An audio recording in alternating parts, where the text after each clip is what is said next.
Hello everyone and welcome to this episode of Simracing Academy. We are having another driving instructor lesson together with Stan Donit. And when you guys are watching these, you guys will say, okay, that rings a bell in my ear. Yes, exactly, because Stan Donit had one of these sessions with me at the Daytona 24 towards the endurance race, and actually that was a pretty interesting session for me, and also Stan took a lot from it and did keep on the work afterwards. So that was big improvement, and we're gonna tell you about that improvement and what it has done to his Daytona 24 appearance. And we're going to tell you that in a case of success. So it's going to be a Patreon post on my Patreon page coming up tomorrow at this time. So stay tuned, check out the links in the description to find the Patreon page and see what Stan Donit did last time after we had the coaching, and after he himself said that was all due to the improvement being done on the coaching. So we're back. We are at Sebring this time, and we're practicing already for the 12 hours race of Sebring with the Simpit Ricmotech Endurance Team 2019. And I'm very happy to welcome Stan once again here. Hey Stan, how you doing? Fine, how are you? I'm fine as well, thank you very much indeed. So I'm gonna start spotting and gonna check your driving today once again, and hopefully get a good time into the sim. Let's see.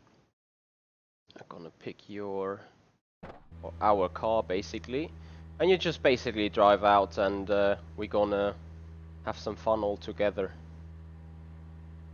Alright, So if sounds you good. want, you can go out and warm yourself up.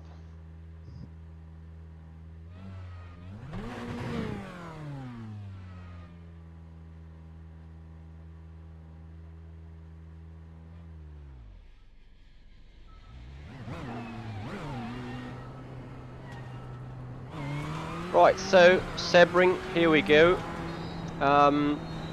What I'm using today as a tool in order to check out how the car operates, in order to check out how Stan operates the car, we're gonna use the episode of Set 1 Analyzer. Here we go. So live telemetry stuff is going on here. It's not going to be seen for Stan so far because of the kind of version and kind of license I do use. However, as we're working together on the setup, I'm able to use it.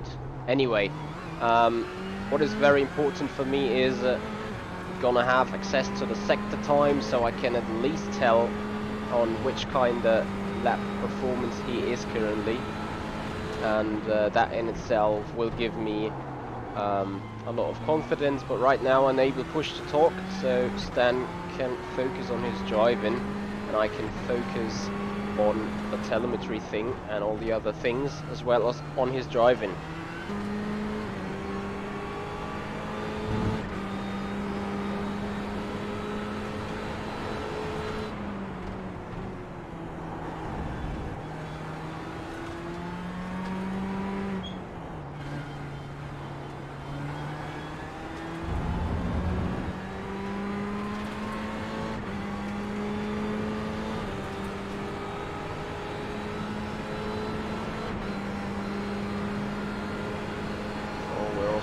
Here to become a crew chief. Right, so Sunset Bend, turn 17, here we go. Can't wait to be ready to see what's going on.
like this doesn't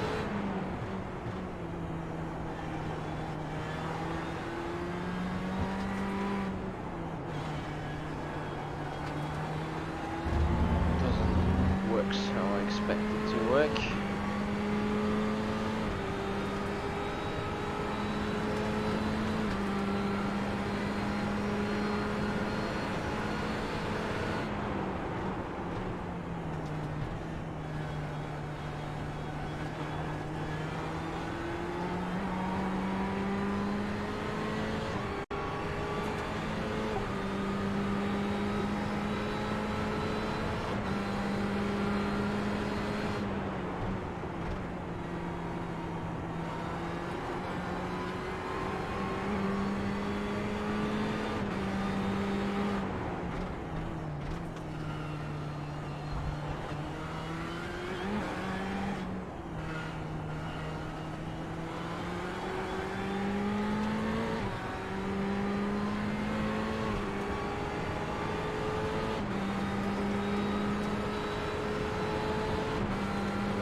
He's doing the same mistake I did, very much so, in the beginning. He's too hesitant, so hesitating too much on getting on with the power again. Car likes to oversteer a bit as well. Can take more of the curves. There's a kind of things we can really work on.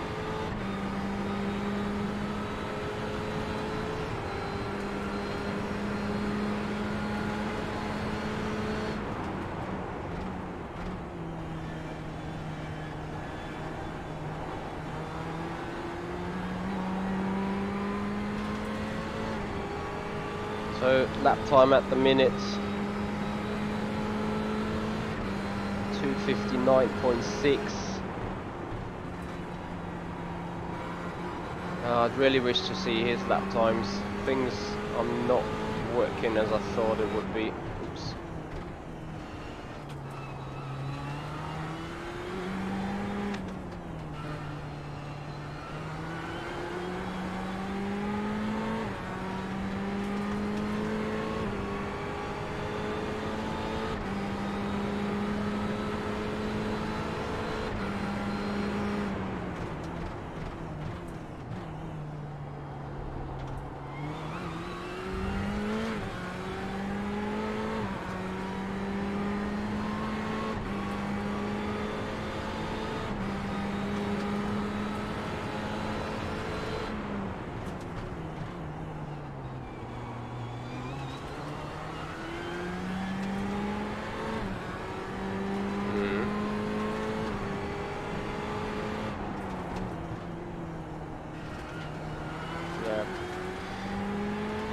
So turn 10 and 13 is where he lacks a lot of,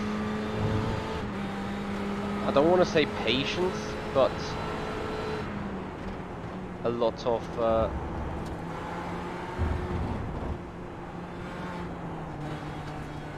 effort to accelerate.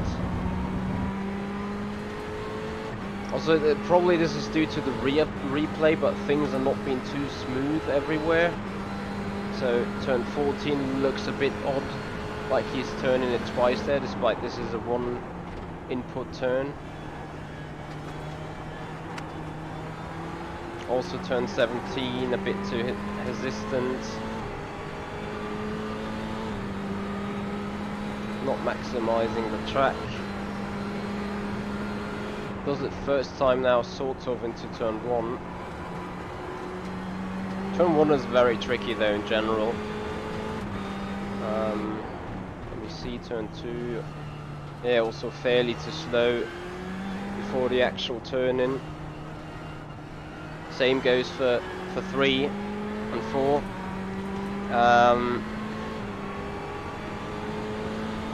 Too early on brakes, and especially too early off the brakes. Sounds weird, but that's exactly what is happening here. I'd wish I'd see pedal inputs in real time, but somehow, yeah, it doesn't want to. I mean, he's done a 59.23, and I'm gonna just let it go and let this be displayed right now.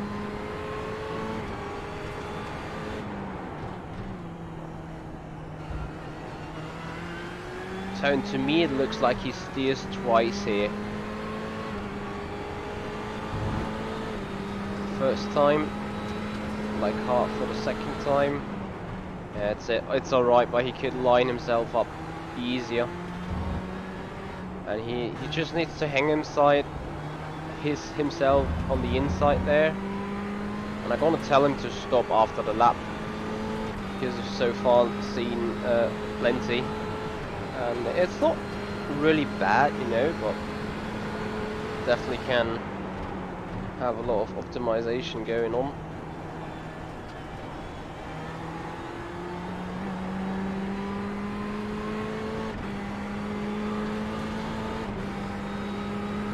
Alright, you can stop for now.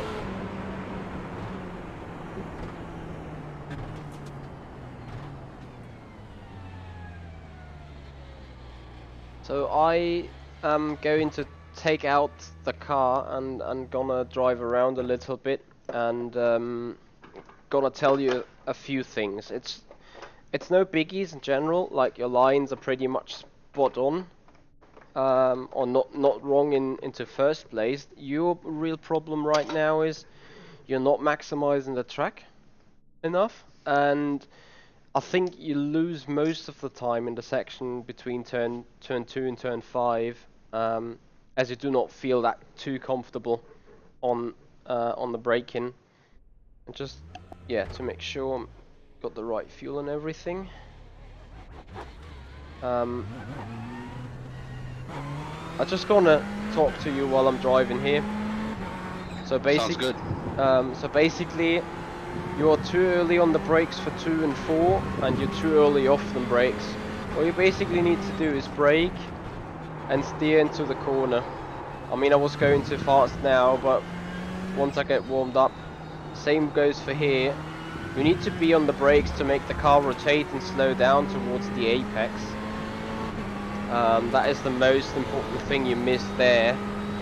Here, turn 6 are pretty much straightforward, turn 7 are pretty much straightforward hairpin. If you don't outbrake like me, you should do well here. Next up, turn 10 and 12, both times with 2 assistant going on the throttle.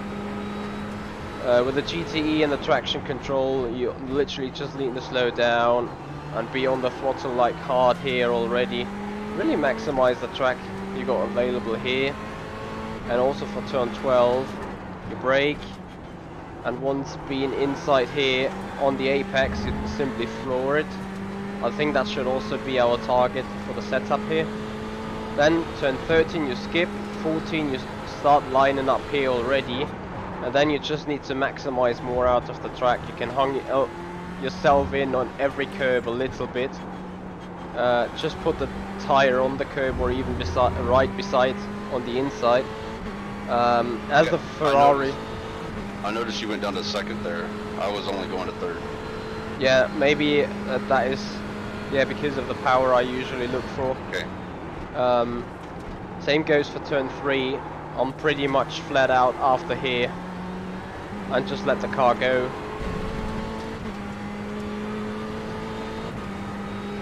I'm gonna have a look. I've no idea where I'm going to be time wise, but here you can brake furthermore in the straight line speed, and then you have to turn in quite late because the apex here is very late. Then turn 2, go a little later on the brakes, but start the turn off here, ditch in. Same goes for the 4, as you go a little wide, be on the brakes, and then ditch in for the apex here. So you just start your braking maneuvers a little too early, and those both corners.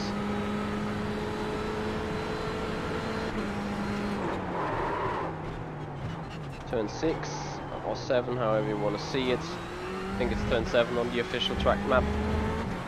I'm not sure what my delta is working to, but I think it's towards the car, so towards your time. Right now I'm 8/10 up, just so you know. And then you brake. And then you go. Yeah, that was throttling too early, but pretty much that's the way to go here. So I just lost 4/10 in that regard on that corner. Come around tower. Okay, I'm running wide. This is because of talking and everything, but we're gonna keep carrying on. Still 3.5 ahead. Going into the triangle, or yeah, whatever that section is called. Really want to maximize your angles everywhere and be as early as possible on the throttle again. So we're back to 1/2 a second. And for Sunset Bend, yeah, I would really say the only thing you do wrong, if there is anything you do really wrong, is you go a little too wide towards the exit. Like you want to stay further more on the inside, as there is less bumps, in theory. At least on R-Factor 2 it's exactly like that, but I feel the very same on iRacing. The more inside and the slower and easier you take, the better you are.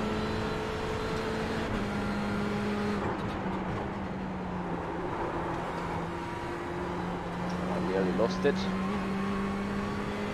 Yeah, but remember here, brake a little later, keep on the brakes while turning in.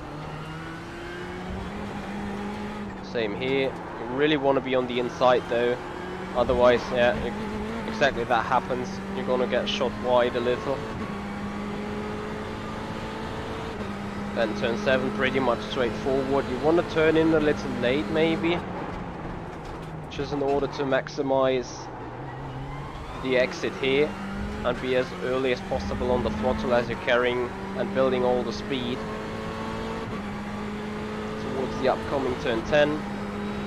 Let's have a look. We lost 4/10 last time around there compared to you. Yeah, that looked a lot better.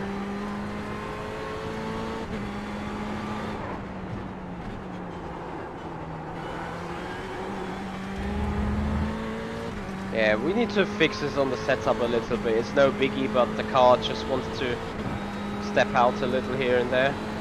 So we just need to work that around without the bumps. That is... yeah, okay, that gave me a slowdown. So, the first thing I did right now, don't do it in the first right-hander, as this gives you a proper slowdown. Okay. So here for Sunset Bend, you just do it exactly right. You go in and just wait for the turn to come again, and then you can floor it all the way out here. Okay. It's probably, we need to try whether second or third is better, or whether we can change the gearing for that corner.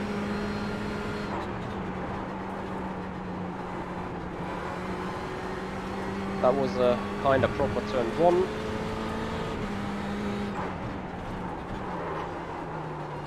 You may really want to skip the first apex of this turn 2, as the first part of the turn that is going to the left hand side. Oh, for God's sake. You really want to skip that, because the actual turn is on the later one. It is a stupid corner, because actually the first apex marks a left hand corner, and the second apex marks the road hitting another crossroad and then carrying on the track. It will become quite apparent what I mean when you have a look at Google, and I might just bring the picture up. So right now I'm not sure what I did lap time wise. I think nothing valid, but we right now have an optimal of a 57.7. And yeah, so any questions so far? No, not really. I'm taking it that I need to probably go deeper on the brakes and obviously maximize curbs. Yes. I mean, I tried to still get in a proper lap. Like this one was just valid. As much as a card it seems, but it is valid. Didn't even get me a slowdown now. So I also tried to get up a proper sunset bend then.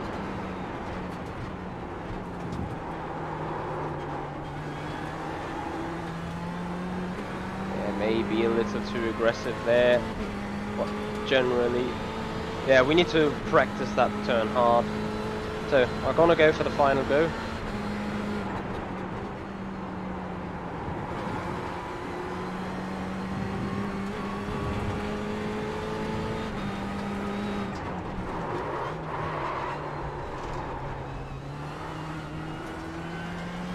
Okay, that was not intended.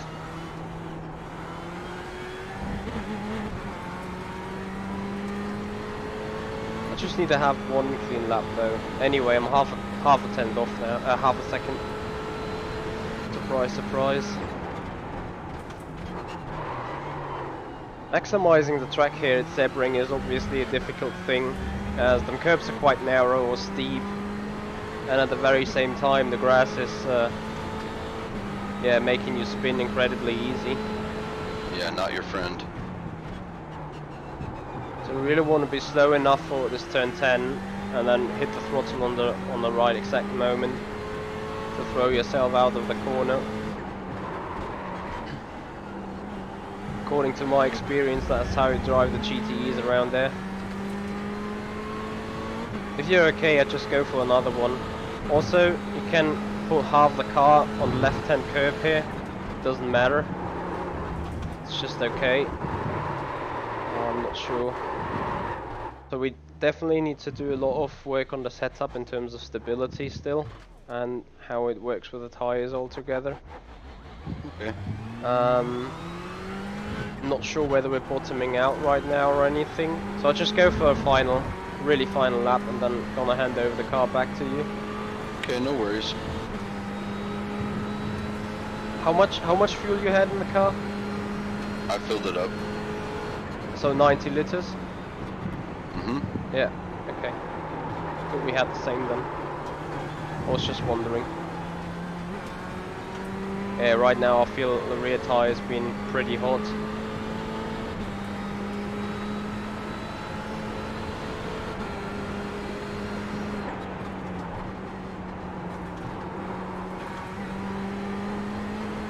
Yeah, doesn't help the balance at all. No, I can't get in a clean lap right now.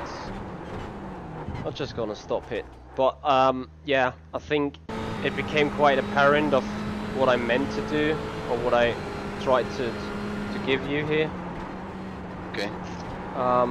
So yeah, feel free to take the car out again, and we're gonna check on furthermore things. This will quite need some adaptation because turn 2 and turn 4 are extremely tricky in terms of how to brake, how hard to brake, how long to brake, and yeah, when to turn in order to get the apexes done and stuff.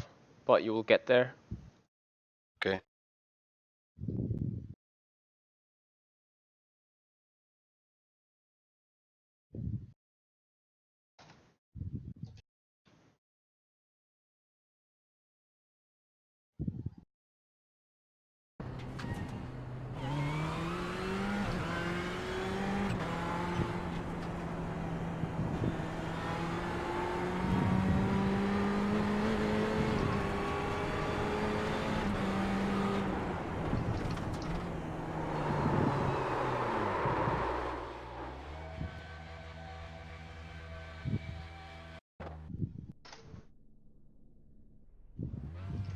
Yeah, it's okay, take your time. You really need that dray braking at that point. And this is where I say the car lacks some stability.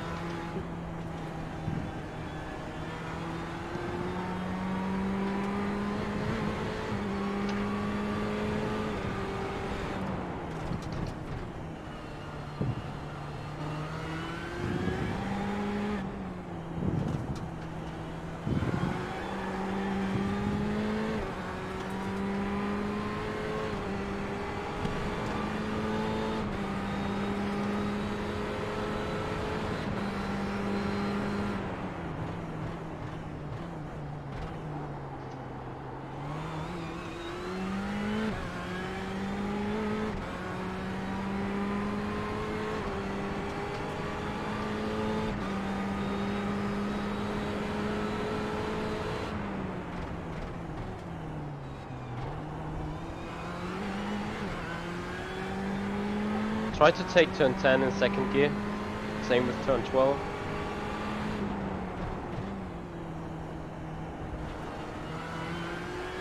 Yeah, I would also advise try not to hit the inside curb, as it yeah, fucks up the car balance.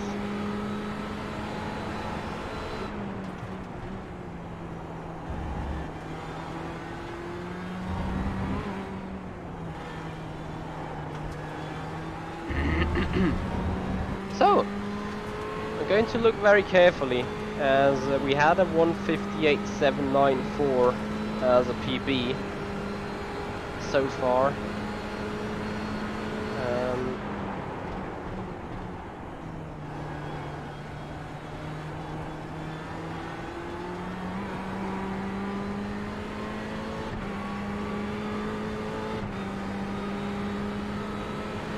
I'm loving to see him improve now.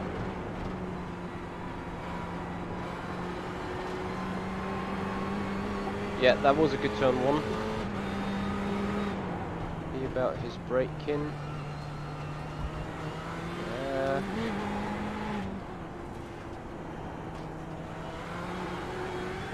Yep, could have turned in later twice here. So turn 2 and turn 4 a little later on the turn in, and then you get a nice spurt on the exit.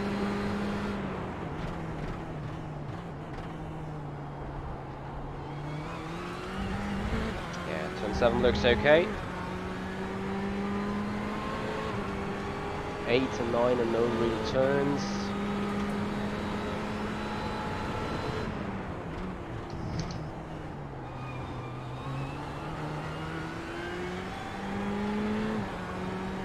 Too late on the braking here. It's no biggie though.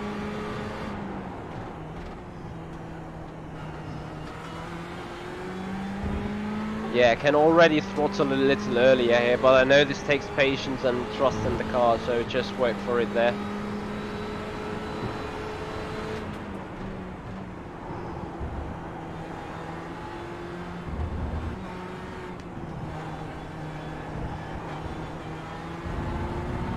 Yep, final turn looked good.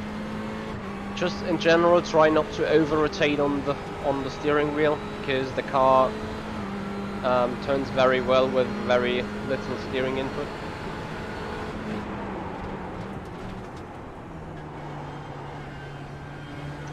Too bad, a little too late on the brakes here. So I'm interested to see the lap time though, a 58.741. So despite this mistake into Sunset Bend, straightforward an improvement. It's good to see.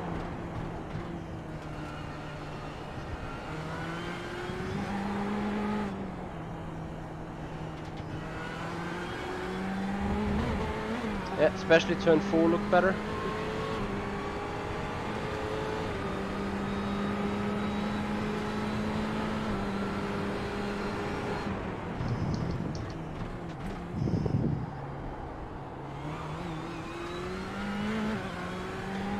Last time around you were a little late for turn 10 on the brakes. Try to take it a little bit earlier to have a better exit.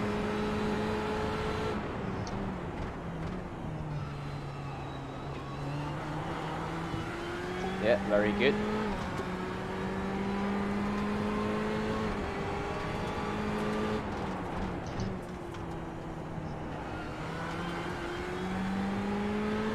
Can see you can carry a lot of speed through here.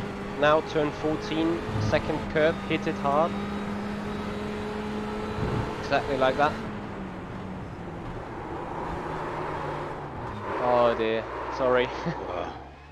No, it's okay. Just car feels pretty twitchy at times. Yeah.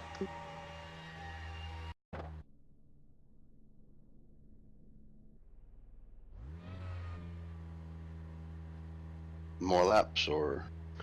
Yeah, so far I think you should get a little bit more confident with the braking lines and 2, 4 and 10 and 12. Especially turn 12, I think you saw it yourself that you could have gone there through there a lot quicker and with more power. Correct.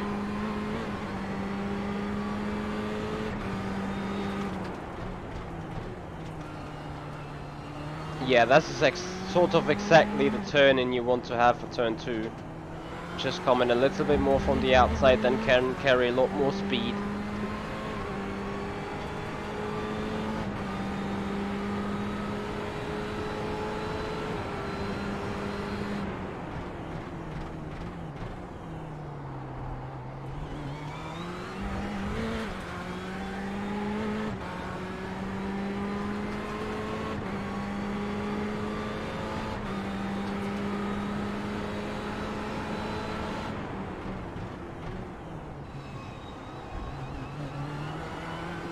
I know, stay off the curbs.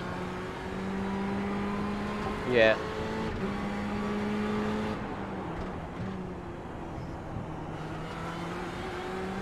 Yep. Good turn 12, could still go earlier on the throttle. Try to make this turn 14 a little more fluid here, so you don't upset the rear end before hitting the brakes here. And also, I think for the turn you need to slow down a little earlier, but apart from that, line looks okay here. Can still mount a little more of the curbs here and there, just not too much. Just really briefly put the inside tire beyond the inside curb. Okay.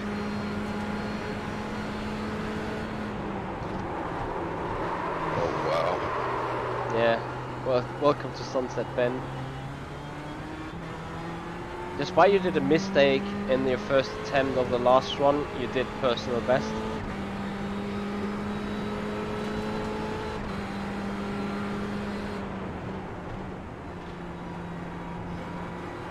Turned it in too early for turn 1. True.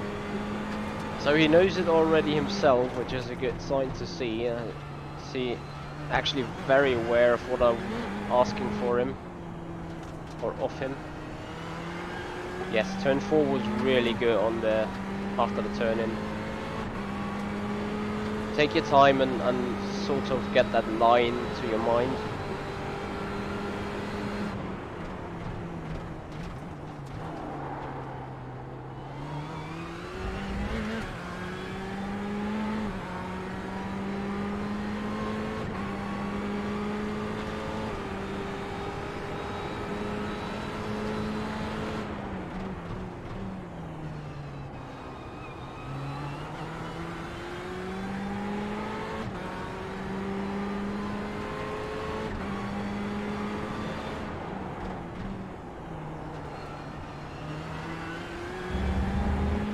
Yeah, we're just gonna let him drive at this point. He's doing just minor mistakes, but this is totally alright due to the fact he just learns it.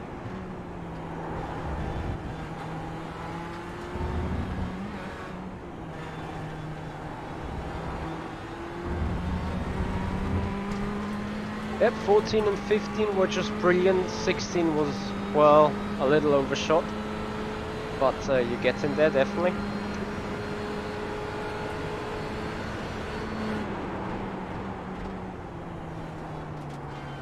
Way over.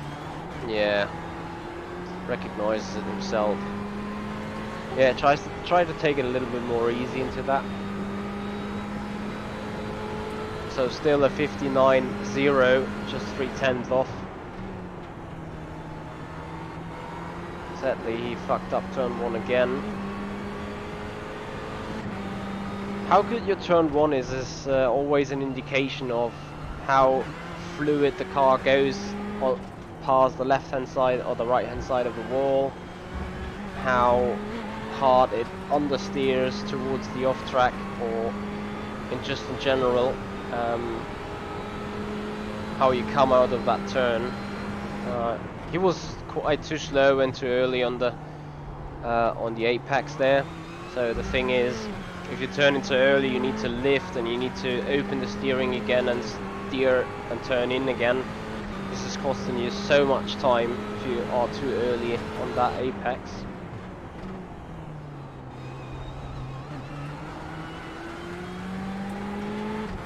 So just mounted that curb again, no biggie though.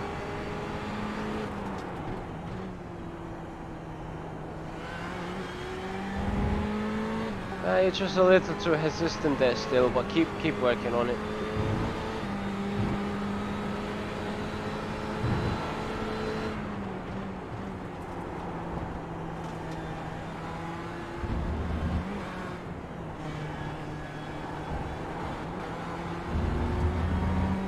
Yeah, turn 14 was really good. For turn 16 I advise using second gear. That should also increase the rotation a little bit of the car. Okay.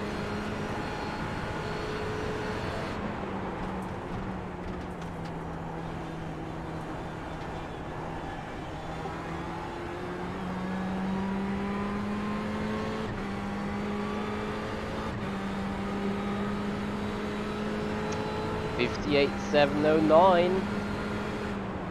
So despite the first turn wasn't that good, and this looks apparently better, it's still a little too slow.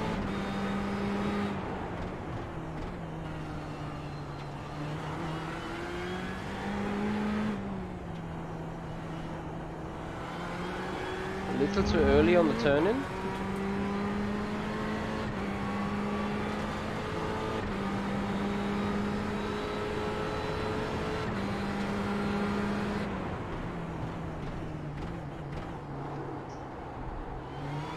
What has been your personal best before? I think a 58.5. 58.5, okay. Can easily beat that. So 58.5 he's done so far in testing. And as a matter of fact, that he is just scratching around the 58.7s right now. If he gets in the laps some sort of proper, you know, he's still missing a lot of time in the upcoming turn 15-16 complex.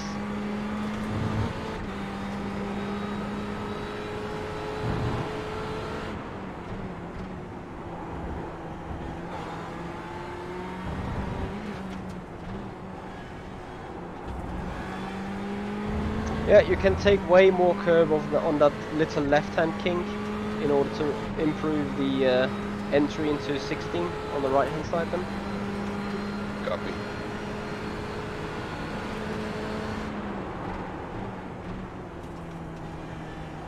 And full throttle.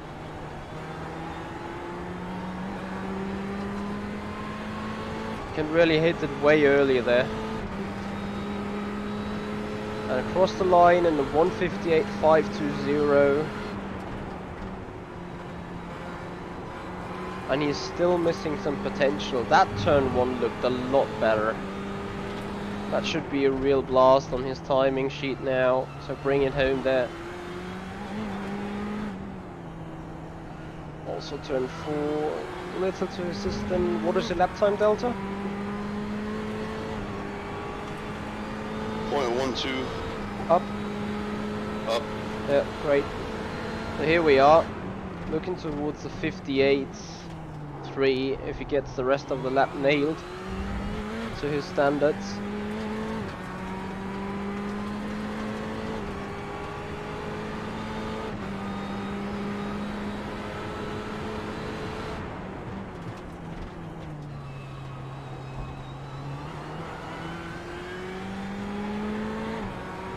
Looks good so far.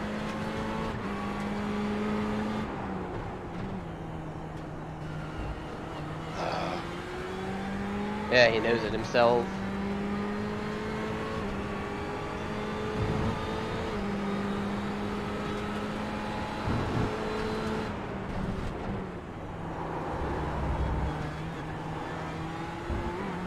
Ah, slow down. Slow down. I feel where I'm making huge mistakes, so just need more seat time. Yeah, hence why I'm not saying that much at the minute. Let's try to go full throttle as early as possible in Sunset Bend now. I'm gonna make the call. And full throttle. Okay, drifted a little. I went earlier than you said. Okay. Yeah, I still seem to have that little delay, and I still cannot see pedal input, sadly.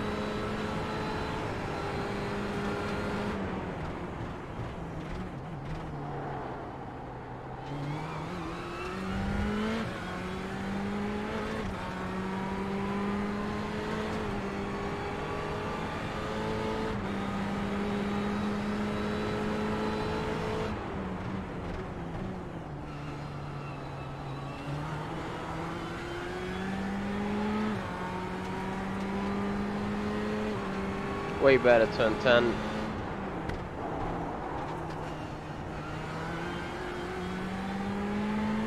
Not as well as over turn 12 than you thought it's gonna be, right?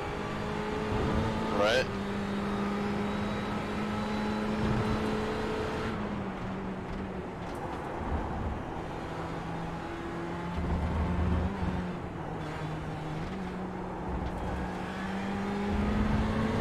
Yeah, you can really mount those curbs hard still.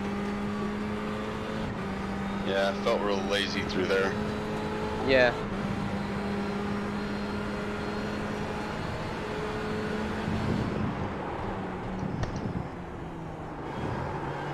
Full throttle. Yeah, you're some sort of little too late on the brakes there. You need to be more to the inside to minimize the way. Still 48.4, 58.4. That was a good lap there.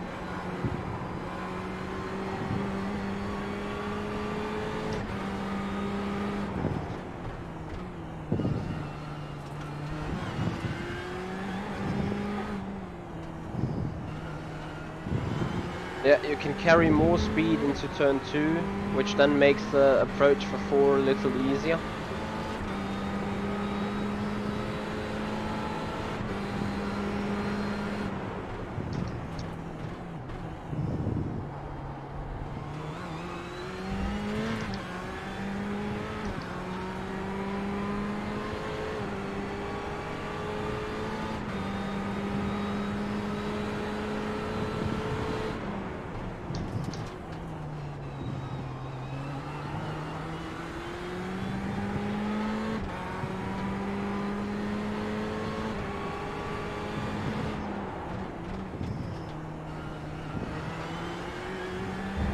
Yeah, very good turn 12.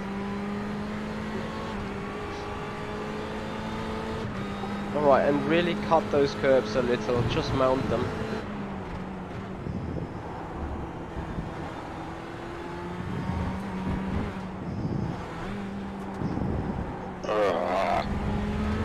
Yeah, it was good. Like, turn 15 was good, and the left king could be cut a little more.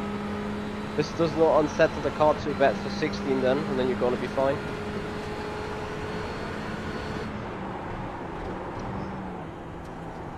Alright, floor it.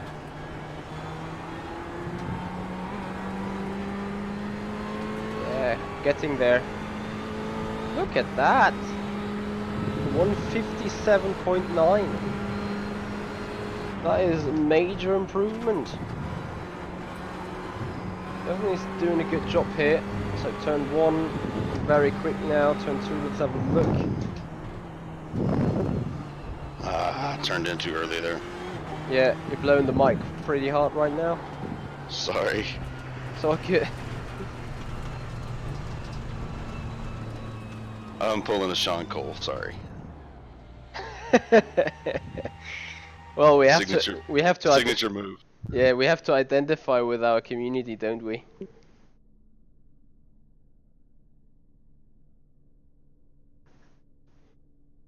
Right, so what you're feeling right now about line and your driving compared to what you've seen? Yeah, I mean, the pointers that you're given on where the entry should be, where the brakes should be, I just need to put Sunset together properly. I'm seeing that I need to turn in and then brake in a straight line past the right wall ends. I need to be on the brakes just before the right wall ends, and braking in a straight line, and then get done with the brakes and turn into the corner and wait for a gas point. I got to put that together, and I haven't yet. Turn 1, I'm starting to figure out that if I just wait a little longer to turn in, things get better. I got a really bad habit of turning in too early on a lot of these corners. Again, I don't have much of a good excuse other than my experience with Sebring is from Assetto Corsa, and we all know the woes there. The curbs in Assetto are gigantic, especially going onto the backstretch. That's why I'm so timid about mounting the curbs, like you're telling me to. I just got to get that out of my mind and get focused there.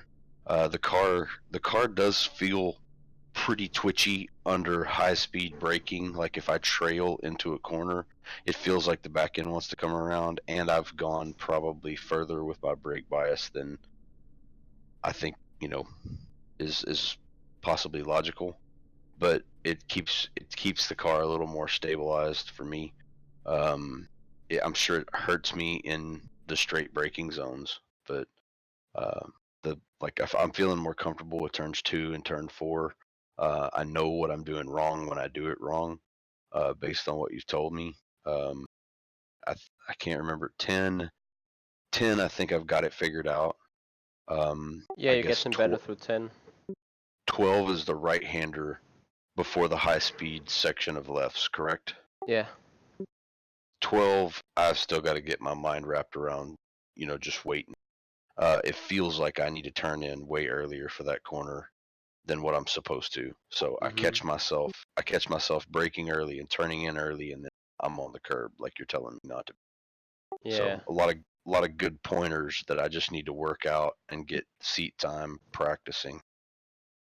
Let me just change a few things here on the setup. I will lower the rebound dampening, in order to give. Oh, sorry. I'm going to stiff the low speed front rebound dampening in order to give the car a little bit more rotation under acceleration. I think it lacks that to a certain extent. Like, I feel there is understeer in the car quite a little when being on throttle. Okay. Just a notch. And I'm going to both hardening the low speed rebound dampening in the rear again, despite it's pretty stiff already. But the problem is, just as you say, you're going to lift the yeah, the car is lifting its ass quite too much on the braking. Hence why I'm also dampening the high speed rebound damping in the back. And I'm also stiffening the low speed compression dampening in the back by 2 clicks in order to yeah, still keep the car rotating out of the corners. That should work very well in that regard. Beyond that, yeah, your braking so far is fine on the brake bias if you want to keep it like that. Just basically go out and try again and see if there is any improvement to the twitchiness on the brakes.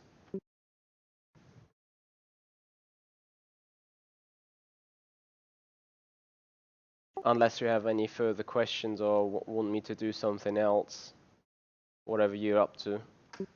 No, I mean I'm fine. I'm fine going back out. I don't know if maybe you want. I know earlier you were trying to get a good solid, benchmark lap in. I'm definitely willing to watch a couple more laps if you want to take the car out and do that, and just kind of visualize what I need to do. I don't. I'm one of those drivers where it doesn't hurt me to watch somebody faster. It helps. So, um, but it's your call. Yeah, I don't mind. sure. Well, I can go out again, it's no problem. Right, so let me quickly mount the wheel and all right. Just need to put up the right disable push to talk because I don't want to sit there, mount a button all the time.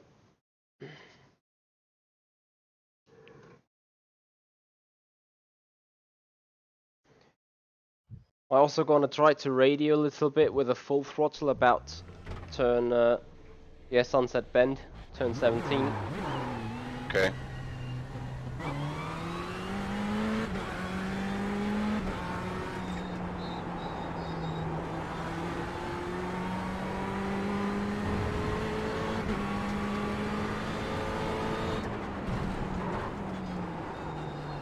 Oh, I need to learn to stay off the grass there.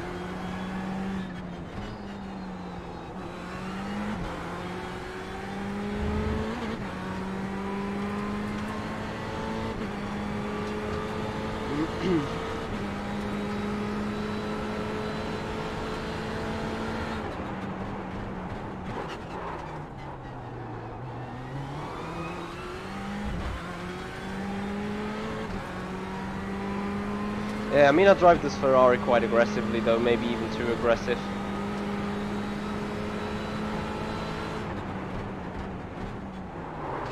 Also, this turn 10 you want to turn in quite late because this apex is some sort of narrow, quite located at the back of the turn.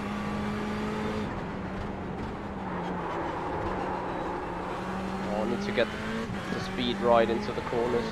I'm used to much Formula Sim racing right now. No problem. Bad excuse though. But as you can see here though, you really want to mount those curbs quite heavily.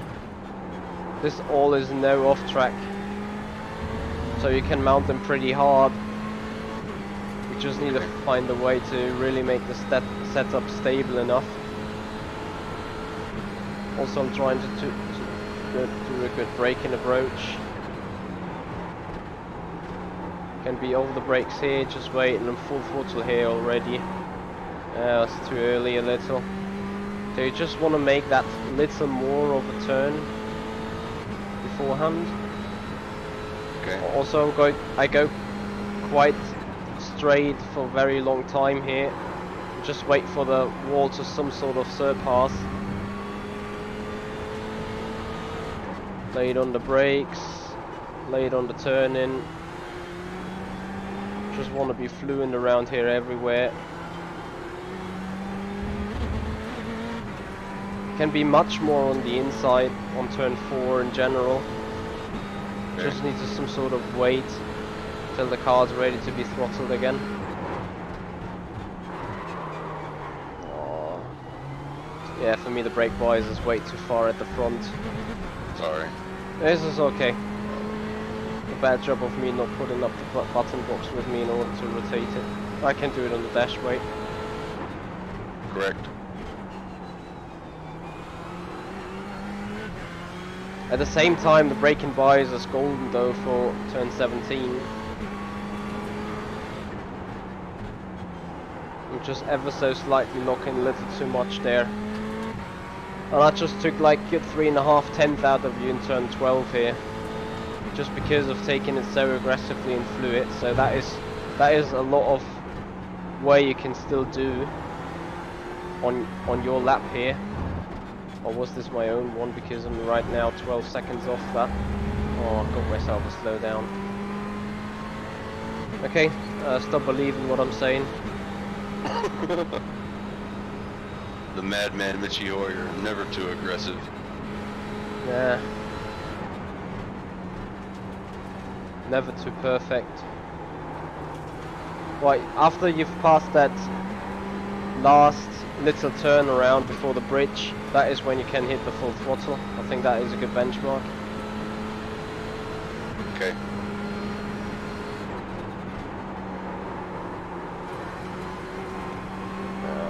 Car just wanted to die.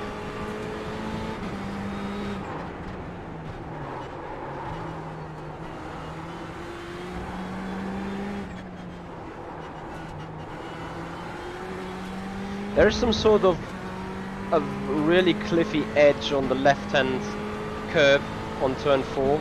That is where the apex is. That is a good visual reference for it.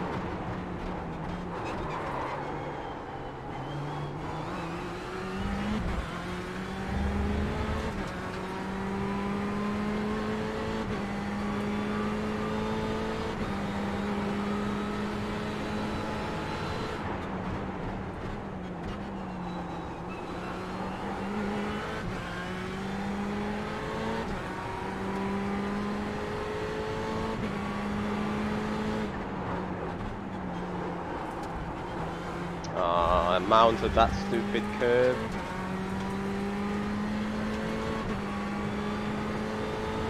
I mean, curves here around Sebring are quite violently. Or can be quite violently.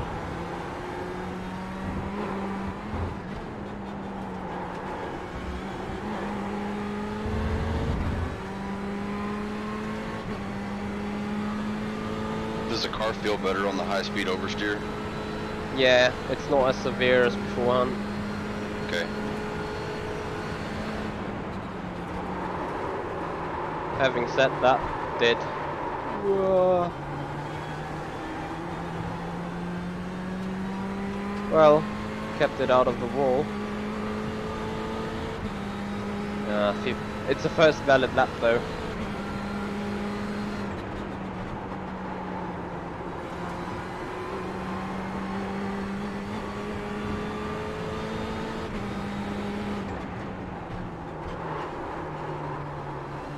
No, actually there's something wrong with that setup.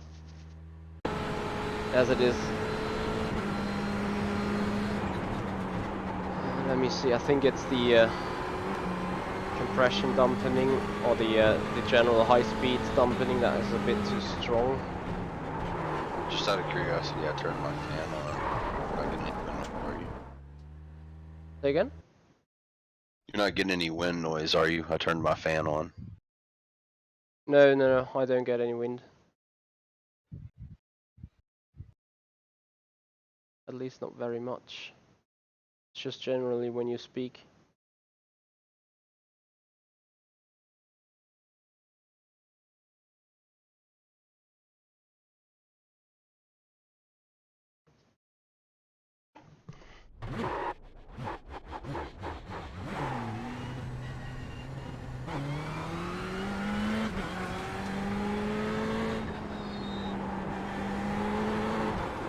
We might be back to more understeer in the car generally,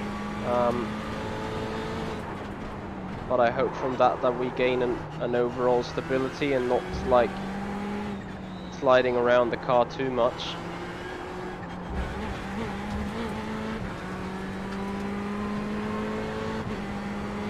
Did you understand what I mean with that cutty edge in turn 5? With that? Yeah, I'm seeing it.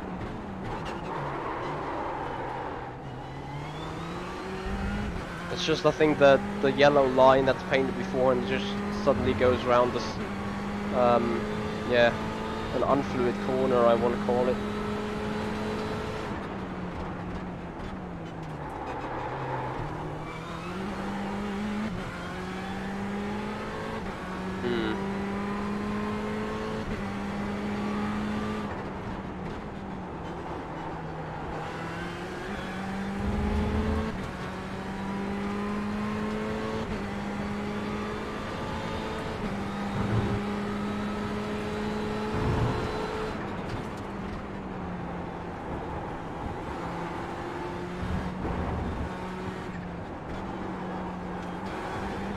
Yeah, that was too hard on the left-hand turn.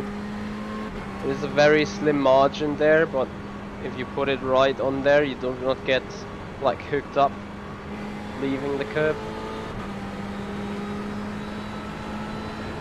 Also, your line here is pretty good in that regard to go a little wide, just wait for the turn to come and then be full throttle. The car should be in general more willing to turn here now and be not as rigid over the bumps.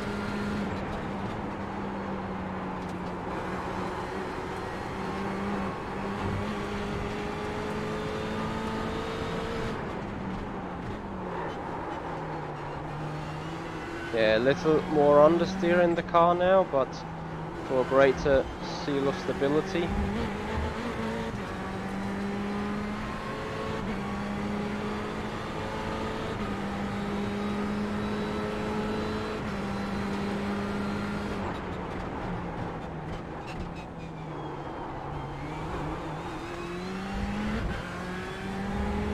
Yeah, really want to be on that inside curb to hook yourself around there.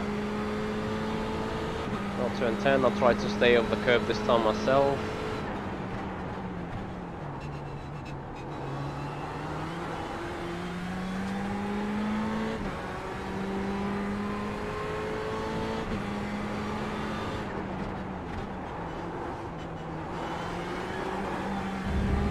You may really want to get in a little earlier on the brakes for turn 13 there, but just to be more precise when turning into 13, you know. Copy.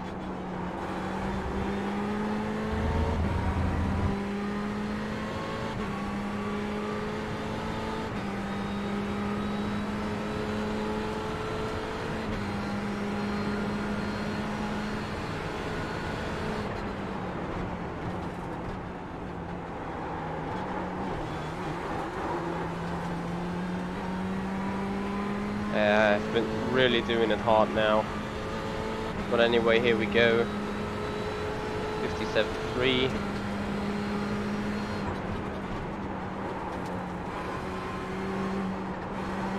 Yeah, I was too early on the turn in as well, as you've seen there. But this was a more solid lap in that regard. I'm still lacking 3/10, but just now feel free to get out and see what the car feels like to you. We might even go back a little because I think the real speed of the setup has decreased, but we've invested a little into stability, especially on the braking. And remember to put back your brake bias to your liking. Alright.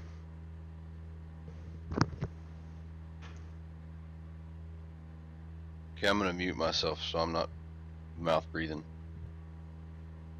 Say again? I'm gonna mute myself so I'm not Sean Coling the mic. It's okay, just have a push to talk or something. I may get a coffee real quick. So anyway, as a little result after a good hour of driving, as Stan has said, his personal best has been a 58.5 so far. He's down to a 57.9 already, and I'm gonna be pretty interested now because, as I've said, I expect the car has lost some general speed, as I was understeering out of turn 1 with, I think, a little less speed than we could have taken it beforehand. But as a good trait for that, we got good braking stability right now into the car, and that should be the way to go. Especially as we're talking about endurance, you know, it's not all about the one lap pace in endurance.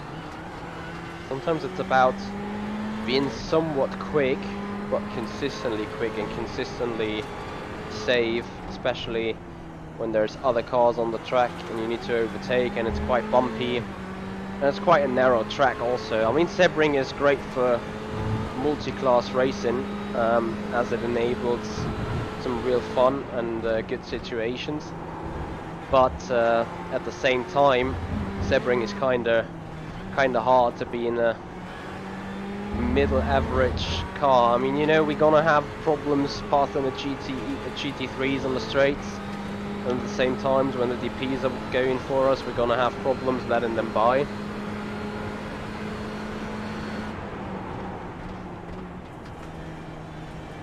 So let's have a look.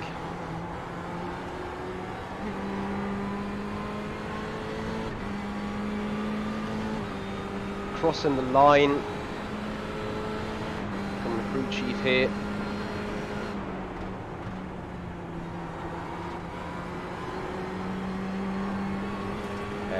Taking it a little too conservative.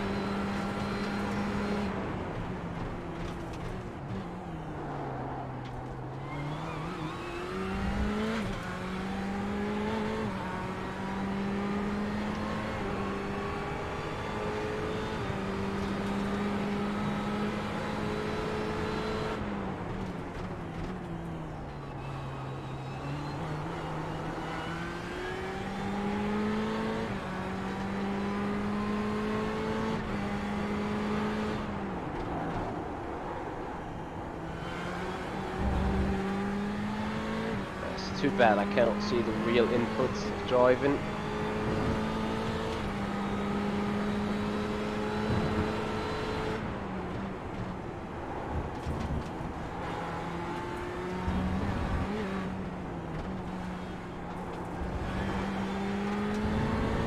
Yeah, also try and focus on learning mounting those curbs. It will take time.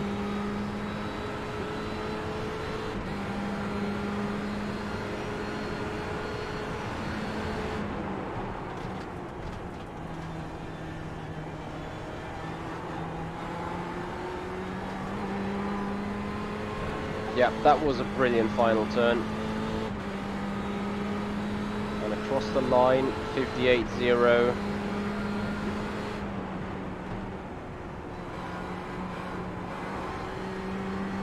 Yeah, great turn one. I think it was an off track. Never mind though. Hit turn 2, hit turn 3.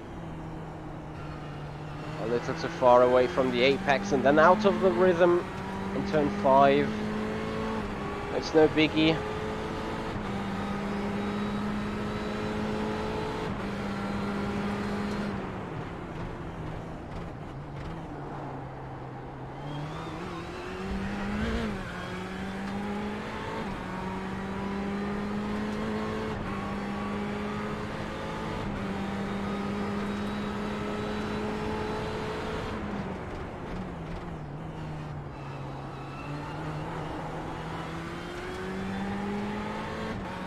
Yeah, apart from that slide, turn 10 is really becoming your friend now.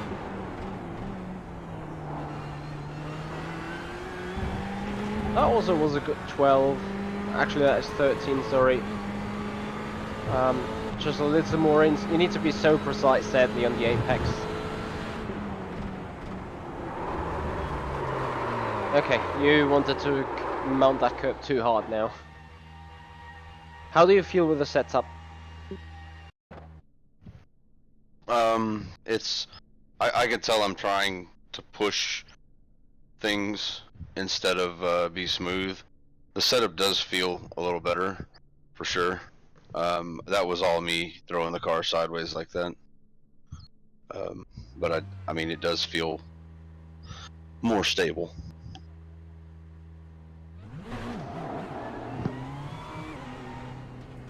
Well, that's good then.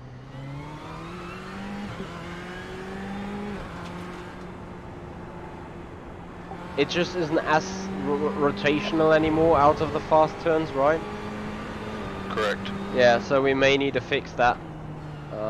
This is probably because it is so bumpy in the fast turn section. There is a lot of work still waiting on us.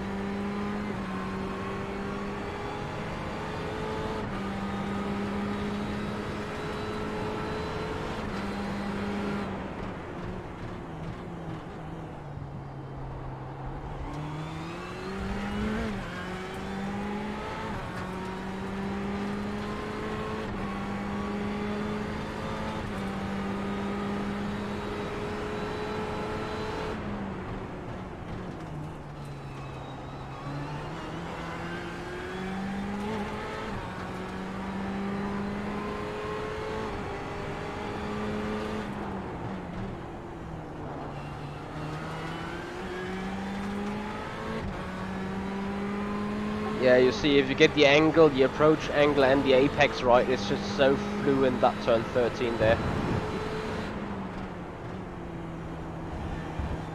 Perfect 14 and 15. Yeah, a little too far away from the left-hand king, and then obviously not the perfect entry into right-hand, but that is hours of work you can still do.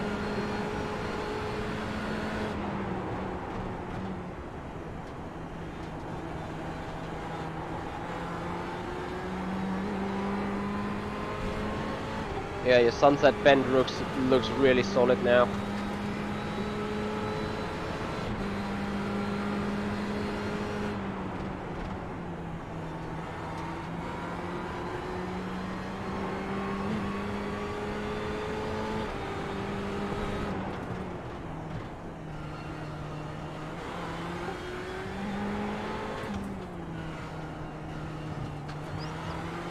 Yeah, the first part of this section just was brilliant, and then in the second you were just giving away some track.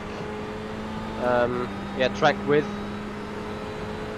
Sebring is one of those tracks where you really have to maximize the tarmac that's been made available for you in every thinkable way. I mean, it's quite like that in many circuits, but here in Sebring I think it's quite important.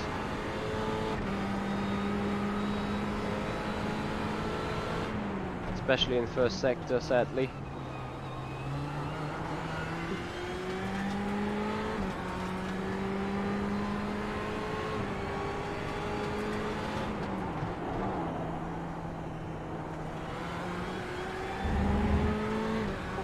Very good 13.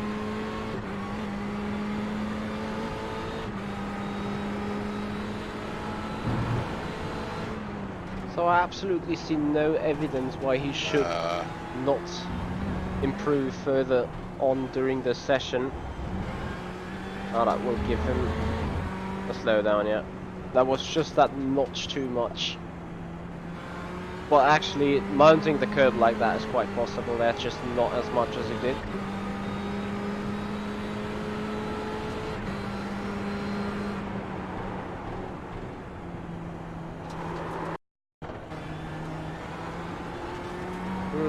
Call that lag, I guess.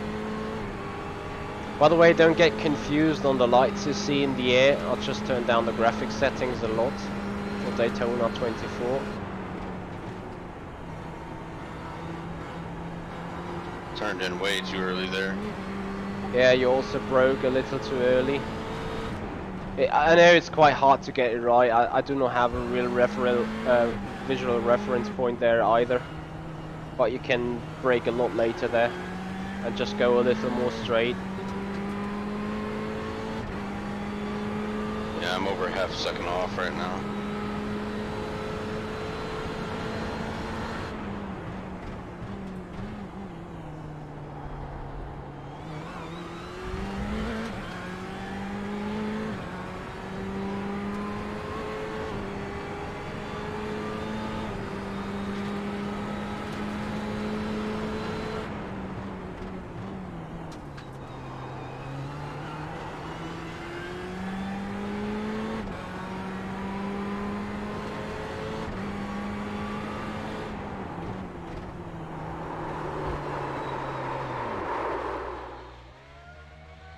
Did. Sort of. Oh no, I was sideways in traffic. I was definitely dead. Okay.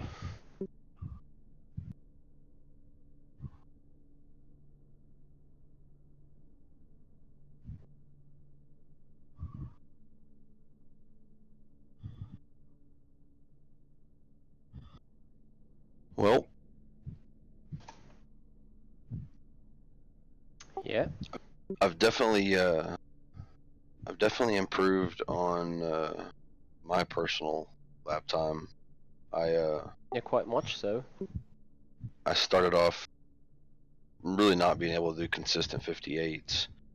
I was actually, I don't know, yesterday when I was doing some practice, I was in probably, I'm gonna say average 59s, mid 59s to low 59s.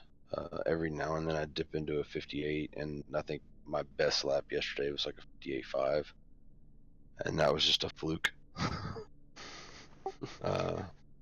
But now I feel, I don't know, I feel like I at least know I have targets to shoot for now, rather than just blindly going out on track and trying to do a good lap time.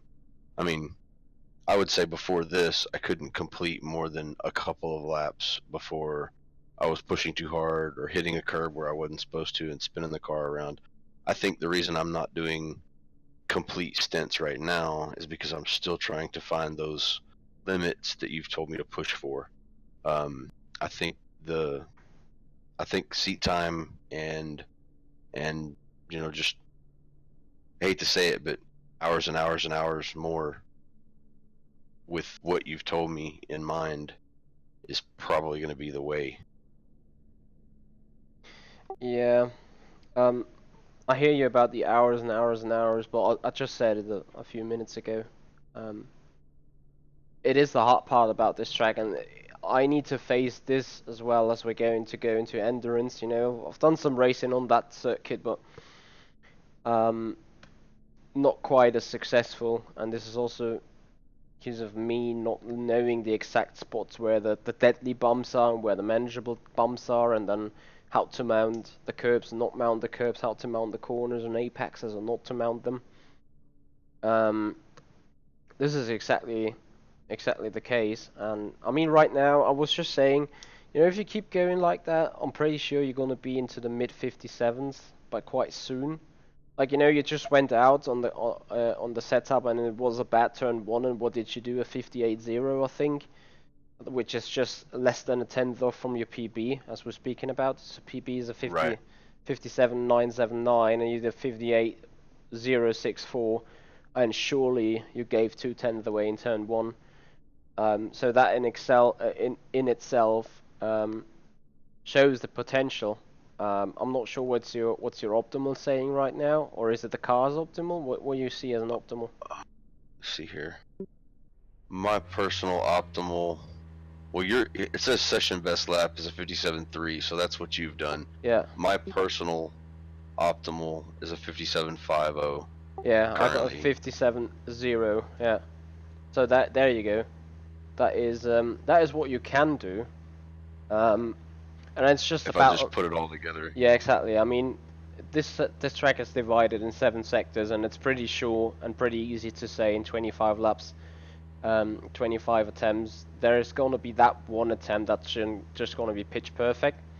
And now Right. it's about just getting it all together. Right. I think honestly what I need to do is I need to get alone, turn my delta off, and work on specific parts of the track. In other words, instead of worrying about a lap time, like I need to focus obviously very heavy on mounting the curbs and getting the section just before the back straight, yes. spot on. Because Um, I lose a lot of time sporadically there, depending upon how I approach those. And I need to come up with some handy braking markers that I can hit every single time, and my turn in points, and know how much I can put the car on the curb. I think that will drastically improve things. The final corner, I've definitely got a better idea of what I need to be doing, and whenever I don't do it, I know immediately. Okay, yeah, should have turned in a little earlier there, shouldn't have broke as early, or should have broke in a straight line longer, or whatnot. Same thing with the first turn. It's as well. I can feel immediately if I turn in too early or if I broke too early. yep. Whenever you pointed that out last time, I was thinking that already. So uh, Well, this is an important step. First of all, I probably would not turn off the lap time delta, because you want to see if you put yourself a solid lap in. I'm gonna say, okay, I'll take this as an average, and now I'm going to focus on each and every sector to get them right, or just pick, I don't know, sector 2 and sector 5, rather than push the entire lap. Just what you could do is put yourself a good benchmark, put yourself in the 57.8, I would say, just picking random numbers here. And then say, okay, this was a pretty okay-ish lap. Now, I know where I was doing not too good, and I know where I was doing pitch perfect, so there might be the sector 4 where you've done pitch perfect lines and stuff. So you just go sector 4, like, okay, I know exactly where to go, and I'll just go along there, and meanwhile I already focus on what do I want to do different, and let's say sector 6. What do I right, want to make different in turn 14, 15, 16? And you're just gonna make yourself sure of that beforehand, and then you try to nail the final turn before going into the specific sector you want to focus on, so that the delta stays stable once you enter it. And then you go through the lines, and you go through the corners, and mount the apexes, and mount the curbs and everything, and then look at the delta to see whether you improved, and to see whether the feeling you have from going through the corner correlates with the lap time improvement, or whether there's sometimes a line or a drive through a certain corner feels just like a blast, and you look at the time and you actually be slow and like, okay, either was not yeah, aggressive enough, or either I did pick the wrong line, or I did something else wrong. But that needs to be figured out. So I would advise to always at all time test and keep on the delta time, okay, since it indicates kind of speed. I know people say I don't care about time, which is basically true, but if you go through a corner and it feels good, and you're like, oh yeah, that's the way to go, and then someone else turns around and say, dude, your lap times is just not good. I mean, you wonder why, because you feel like you're nailing the apexes, and then you start looking at the data and compare your lap time to another guy's lap time, and you see, oh dear, someone is going 2/10 faster through turn 1, and I feel like doing it perfectly right, you know? Right. So the lap time delta might actually point you to a different direction, and even if you did the corner wrong by accident at some point, that might just happen where it's like, oh shit, I broke myself so hard for one, and then you go through it and you floor it because you want to make up that time, and suddenly you're just kissing the exit curve, and you look at the delta time and say, okay, I'm 200th slower through the turn itself, but now my sprint to turn 3 gets me another 10th or something because of an increased exit speed or something like that. You know, it's sometimes the little Right. things that happen. That makes sense. So Yeah, I'll definitely do that. I'll keep the delta on then. But I mean, I'm thinking about the session I had with you at Daytona and how I did improve a little during that session, but the real improvement I felt was after taking what you said and going and working by myself and just focusing on like the write up you did um, after the session that kind of explained, okay, here are things I saw you do consistently wrong. Here are things I saw you do consistently right. Here's where you could have been better. Here's where you know your fastest lap you did this, but you did this every now and then, and it totally took away from things. Those pointers. I mean, I don't know how many times I reread that synopsis, you know, before I would go do a practice session, just to remind myself, okay, I need to focus here, need to focus here, and here. Specifically, those, you know, 2 or 3 or 4 places that honestly probably helped me more than anything. Just to remind myself, you know, stay focused here and do these things here. Like for instance, the final turn. Every time I'm going through that final turn now, I'm thinking of kind of what you were saying, where you picked out on the inside wall. There's that last point, so to speak. Maybe that's bad terminology, but it's like that last point where the inside wall sticks out in sunset.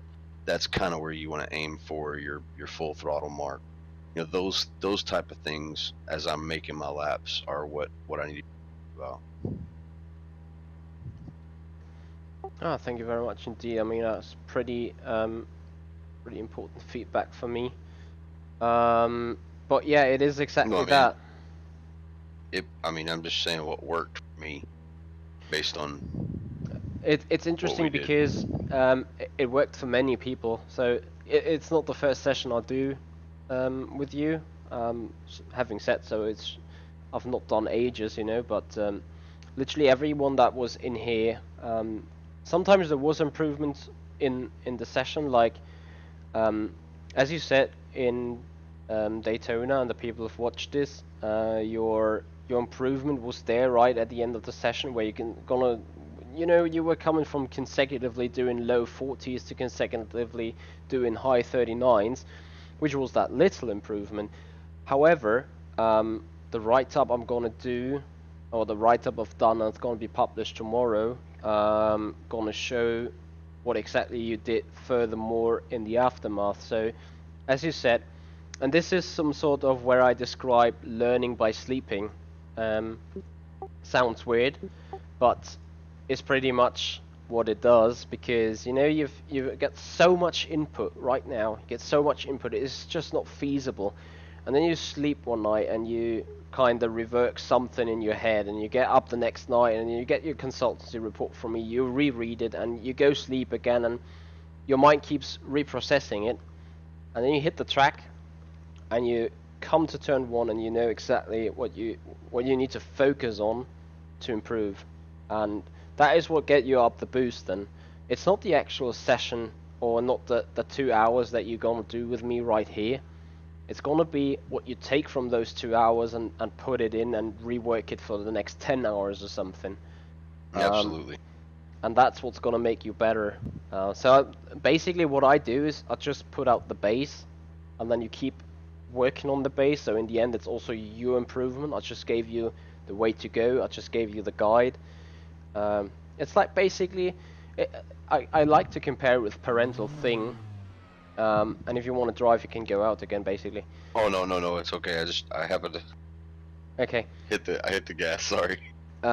It is basically just that thing. Your parents put you on the feet, or put you standing on the feet for the first time, and then some sort of like, you can't actually call this walking when 1 or 2 years old are, well, put in the one foot before each other and being hung up at the arms by the parents still. But the parents are putting out the baseline right there, and at some point, the 1 or 2 year old kids just gonna stand up and try doing the same thing without being held, and they develop their own style of walking, so to say, just walking, the walking itself at first, and at some point their own style of walking according to their anatomy and body and stuff. So yeah, that is basically what this session is doing as well. That's awesome. Never thought of myself as an infant sim racer. Well, I wouldn't come across, didn't want to come across like that, but I know, I'm just kidding. I think it's a good comparison though. Yeah. So anyway, I think from the point where you are right now, if you want, just go out again. I've got Okay. a little more time left, and I try to give you a little feedback here and there, but mainly just want to try to let you go and do your own thing right now, as Okay. to release you in that phase of self-explanatory thing. Because as you just said, the moment I said something, what you do wrong, you had it in your mind already. So by knowing what you do wrong right now, you're gonna get this overshooting and not overshooting, and then finding the right balance. You're already in the process of coming to that point, but just takes time.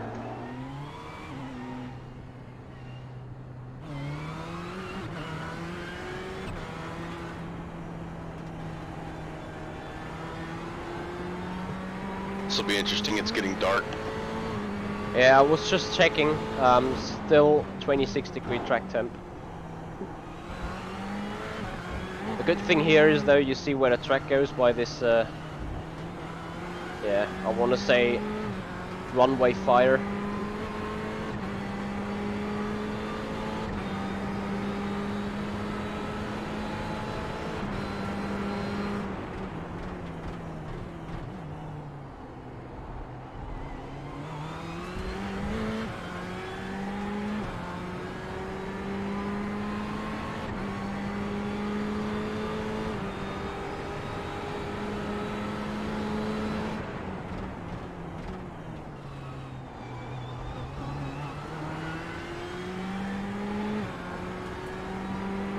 So I'm pretty much interesting. The darkness not gonna make it easier though to hit apexes. I want to tell them that real quick.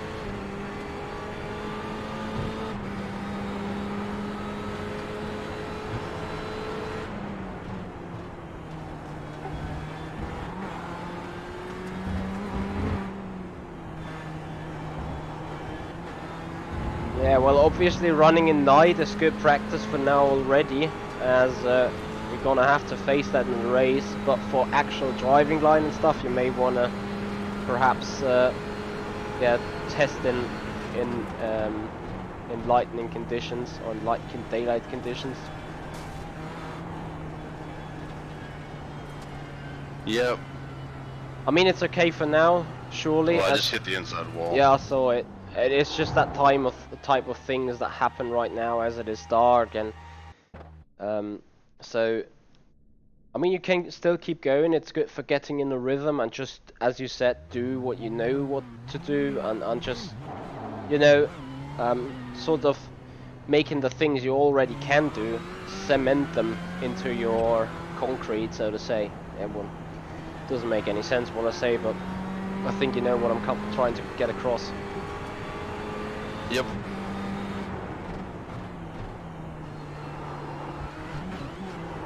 Oh wow. Oh. Dead again? Yeah. So that also Maybe I do need to step away. gonna bring us towards the end of this session to a certain extent, as the job is done so far to get 80-85%. Now, you know, we've done the major readjustments in driving line and braking approaches and making use of the track, making use of the curbs and the space available. So what he needs to do right now is to get these basic settings or these basic adjustments in his flesh and blood, how you would say here in Germany. This is something I can still assist, no worries. But right now, as we just pointed out, he now needs to put in the work, get the new faces, get the new approaches in, and keep revising himself on whether he's doing it right. And the consultancy report I'm going to turn up here. It's going to help him in that regard, as he will get a lot of pictures and driving lines being shown through the turns, and I can really tell you real quick what this looks like. Just let me bring it up real quick. Pictures.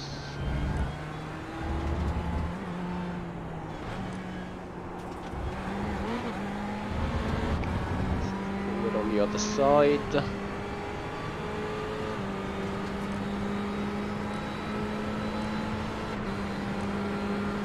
Bear with me.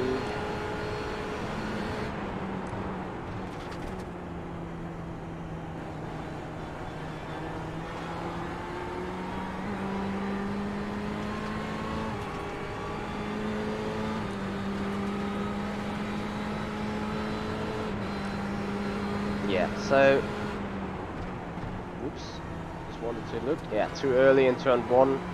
This darkness is not making things easy, but this is basically how the things look like. So this is the driving line I put into the picture. I also make markers there that's gonna be explained in the actual consultancy report later.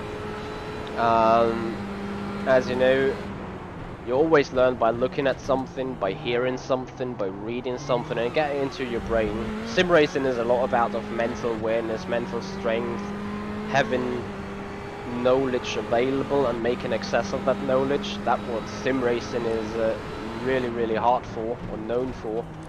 And yeah, we're just trying to put that into consideration and trying to put that up. And trying to increase the performance in that regard. So now, as it is pretty dark, gonna be interested to see his lap times here.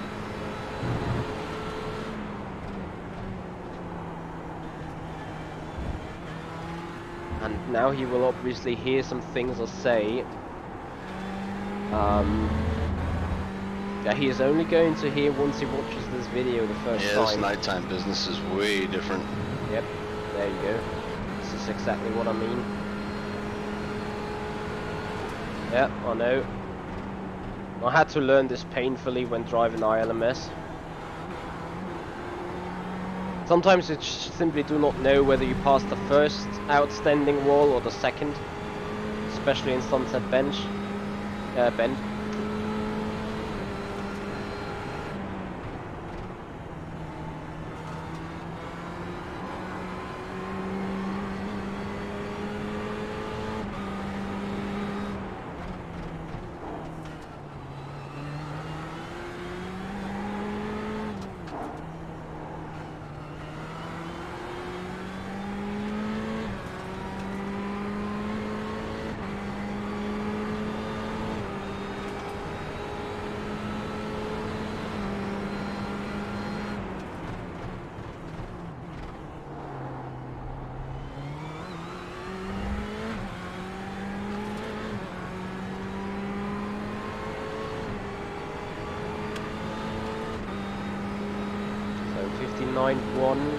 think that lap time is going to be a 58 something if he somewhat keeps it together.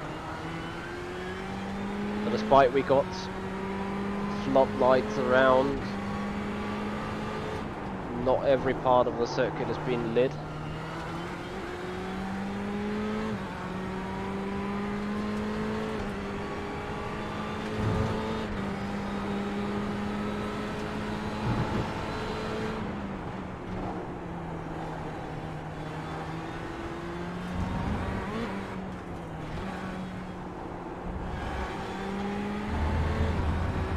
Very good turn 16 there. All I keep thinking is all these American dollars and we don't have enough lights at Sebring. Not yet, because I've seen tracks that have been more worse in more wealthy countries or same wealth countries. So, like if I you was thinking of LaSalle International in Qatar, where the guys at MotoGP race during the night. I mean, that track is lit up like the day. Yep. Too early.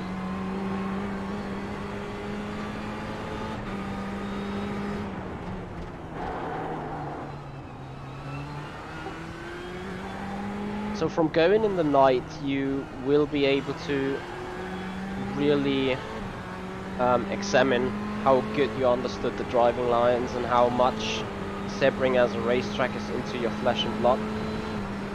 As sadly, as you can see, you need to kinda guess where you're going rather than know exactly where you're going. Yeah, right now I'm definitely guessing at times. Yeah. Also, I'm not sure about your seat position, but if you can tilt your monitor a little to the forwards, it's gonna be easier to see in the dark. Depending on what kind of screen you run.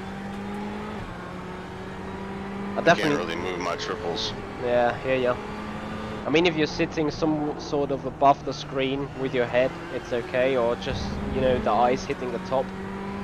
My standard seat position is my eyes being more like in the lower third of the screen, so everything above the eyes is pitch black for me, as not looking above on the pixels. Your turn 15 this time has been a blast, whereas the other one's been rather bad. Sucked. I like how you say it straight away, and I try to describe it as less severe. I know.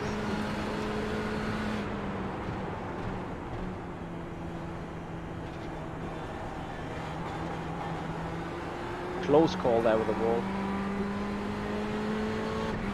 Now this is the point of time where you really want to go straight for long and maybe slightly overshot turn 1 and turn 17. As in to not meet the wall early. Just like that. It might still be quicker than meeting the wall early and then entirely fucking up your exit.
Still need more curbs, but that was probably, I felt the best. Yeah, it definitely looked good, especially the approach into 15 was a blast.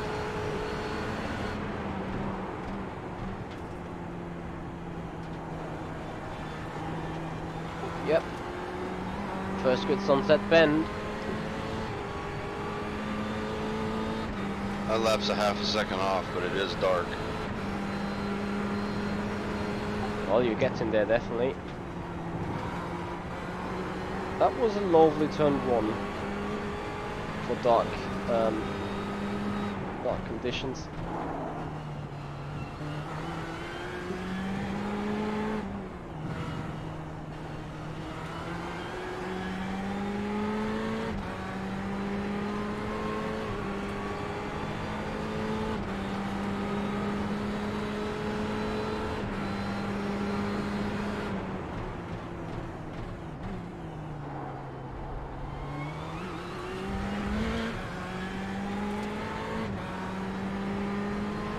Yeah, he's really getting into a nice rhythm right now.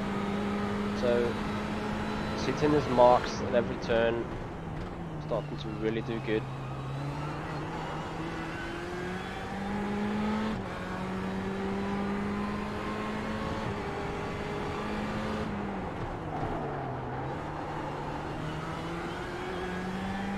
Love the apexing, could have been a bit quicker.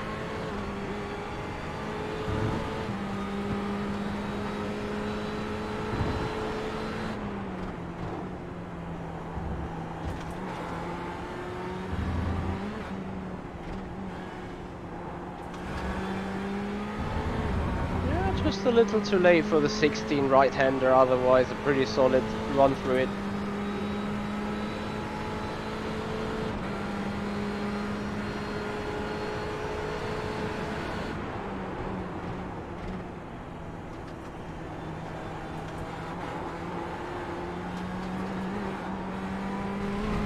Oh.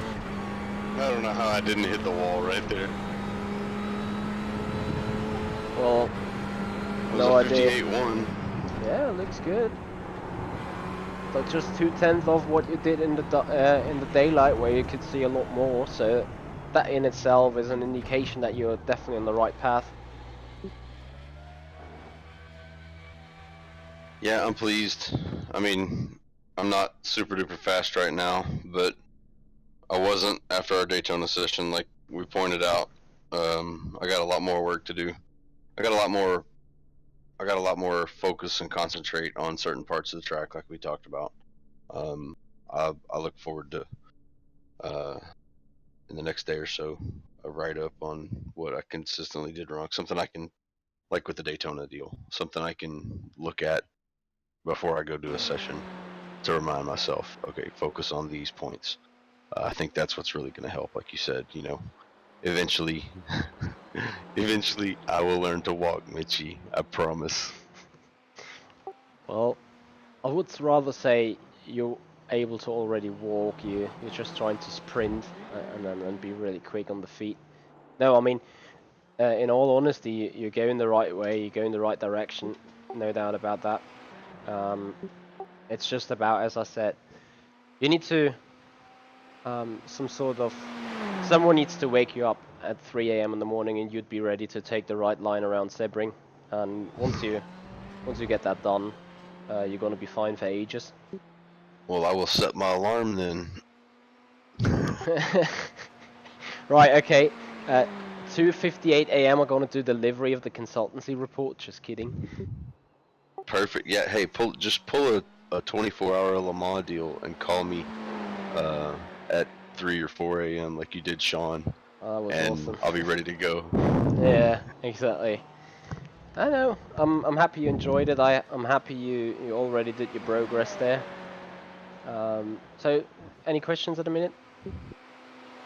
Nope, not at the moment. I mean, I'm sure some things will pop into my brain, and I'll shoot you a direct message or something through Discord. If I can't figure them out on my own, or I just need confirmation. But based on the pointers you've given me, I can definitely go work on. I can definitely go work on some faster sectors.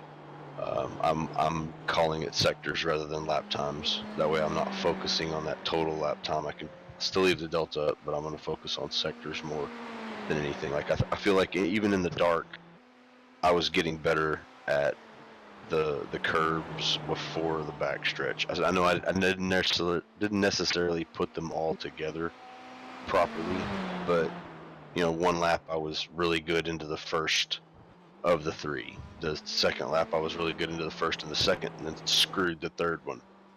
Or I was really good on the third one or the second one. I know what I need to be doing. I just need to put it together and practice it and get. I hate saying this because I don't feel like it's all just muscle memory, but there is quite a bit of muscle memory. For instance, the turn in on turn 4, where you were talking about how the curb kind of disappears on you, and that's your apex point. I've got to get that muscle memory or that turn in feeling down to second nature, so to speak. Yeah, pretty much so. I mean, it is quite an achievement what you've already done, and I pretty much agree with what you said. Like a lot of your turn 15, 16 approaches, I want to call it, you were thinking in sectors there. If you take every turn as a sector, sometimes you will maximize in sector 1, then you will maximize in sector 2, Right. and at some point you were, well, maximizing all 3 of them to a certain extent. And to see that Yeah. was really pleasing myself, despite it was dark and you have so many lights down there, and sometimes you see the lights but you can't see the curb, and the curb just appears as soon as your front headlights just point on them. And with that being said, it makes it entirely difficult to hit the right line in that regard, and you just did very well there, as we were speaking about maximizing the sectors and getting them chained all together. And I think right now it's just, as you say, time to keep going on. And maybe, if you keep driving there in the dark and you master the dark, and at some point it's gonna be daylight again, you're gonna be like, oh yeah, I need to exactly turn in here and there, and you're gonna find your points in the night, and they're gonna be crystal clear in the day. Um, Yeah, I was just thinking that if I do some more practice in the night, like you made the comment earlier that driving in the night now will really show whether or not you've got this track ingrained in you, and you know where your turn-in points are. I think that might even help more to go practice it when it's dark. And then, like you said, then you turn the lights on and everything. Yeah, okay, I see exactly where I was pointing and what I needed to do here, and I could maybe eke out a little more here and there yeah, based on what I got the feeling with in the dark. So very much I don't know. so. I look forward to the next few hours of driving that I do. I'm probably not going to do much more driving at this point. I've got some things I got to do this afternoon.